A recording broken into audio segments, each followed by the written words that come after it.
মমতা বন্দ্যোপাধ্যায় নিজের গলায় গাইলেন নয়ন ভরা জল গো তোমার। সোমবার নবান্ন থেকে ফেরার পথে রবীন্দ্র সদনে নজরুল জন্ম জয়ন্তী অনুষ্ঠানে গিয়েছিলেন মুখ্যমন্ত্রী মমতা বন্দ্যোপাধ্যায়।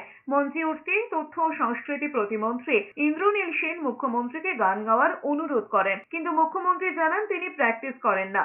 সকাল থেকে ফাইল ঘেঁটে ঘেঁটে আর বকবক করতে করতে গলার সুর বেরোনো মুশকিল। তাও নাছোড় ইন্দ্রনীলের অনুরোধে রাজি হন মুখ্যমন্ত্রী। নিজেই জানান তার যেন কেউ ভুল না ধরেন, কারণ তার কাছে কোনো কাগজ নেই। ছোটবেলায় রেডিওই শুনে যেটুকু শেখা। এরপরে ইন্দ্রনীল সেন গেয়ে ওঠেন নয়ন ভরা জল গো তোমার, আঁচল ভরা ফুল। এরপরে দ্বিতীয় পংক্তি গাইবার সময় মুখ্যমন্ত্রী শতান বলেন ইন্দ্রনীল ভুল সুরে গাইছে। এরপর গোড়া থেকে ফের গানটি ধরেন মুখ্যমন্ত্রী।